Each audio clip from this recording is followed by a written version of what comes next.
අම්මා කෙනෙක් කියනවා හාමුදුරුවනේ රුපියල් 150 කරාමු දෙකක් දැන් දාගත්තා.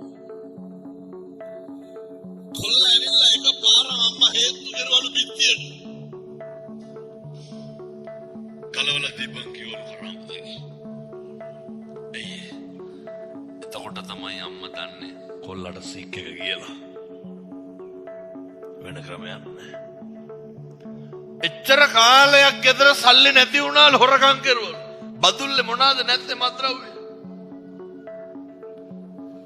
එමේ නැද්ද මොකෝ? හැම එකක් ඉවරයිනේ බදුල්ල. පන්තියන පොඩි එකාගේ ඉඳන් අර පෙති බොන්න හුරු වෙලා නේ ඉන්නේ. ඔව නැද්ද බදුල්ලේ? පන්තියන පොඩි එකාගේ ඉඳන් නේ මං හිතන්නේ මේ හරියට අර ගුලි විකුණනවා. නෝ කන්න දෙයක් නැහැ.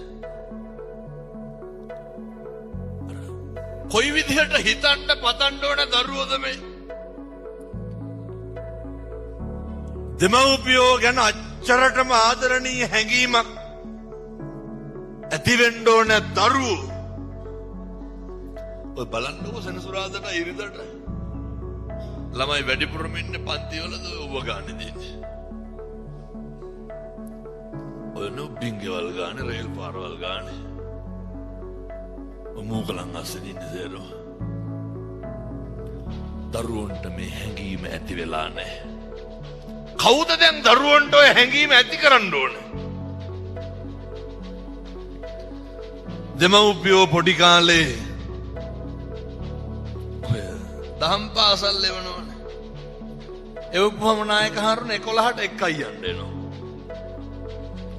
ඇයි කියලා අහනකොට පන්ති යවන්න ඕනලු. දෙකේ පන්ති. අම්මා කෙනෙක් ආව පොඩි එකා එකයි යන්න කියලා. මං කොහාට දෙකයි යන්නේ? දෙමළ පන්තිලු. අර පොඩි එකා දෙමළ කියන්නේ කන එකක්ද පොඩ එකක්ද කියලාවත් දන්නේ නැහැ. මේ දෙකේ පන්තියේ පුරුදු වෙන්න. දරුවෝ ටික දහම් පාසල් ලෙවන්න. අපිට තියෙන්න ඕන මේ පන්සල බුද්ධ මන්දිරයේ බෝධීන් වහන්සේ බණමඩුව චෛත්‍ය රාජාංග පන්සලේ 4 කොන හුරු වෙච්ච දරුවෝ ඉන්නෝනේ. විසක් වැඩසටහනට සිල් ගන්න දරුවෝ ටික ඉන්නෝනේ. වෙලක් යනවා කරාටි පන්ති කියනවා බැඩ්මින්ටන් ගහනවා කියනවා පීනන්න තියනවා කියනවා. මං කියන්නේ ඔවා සේරම ඉතින් මේ ඉරිදම් ඒක හරි කේද වාචකයක්. පේනව නේද පොඩි කාලේ නම් එක් කරගෙන ගිහපුවා වෙනද? ඊට පස්සේ දහම් පාසල් යවන්න ගිහපුවාම කියනවා දහම් පාසල් යවලා තේරුමක් නෑලු. ළමයාගෙන් අහන්නකෝ වන්දාමි චේතියන් සබ්බම් පුළුවන්ද කියලා. නිකන් අහන්නකෝ හැන්දෑවට. බුදු ගුණ ටික දන්නේ නැති ළමයි ඉන්නේ. ත්‍රිවිධ රත්නේ වැඳ ගන්න දන්නේ නැහැ. මලක් පහනක් තියාගන්න බැරි දරුවෙක් හදලා ඇත්තෝ හිතනවද අපිට සලකන දරුවෝ හැදෙයි කියලා?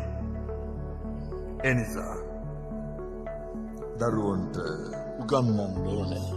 ඒක විවාදයක්.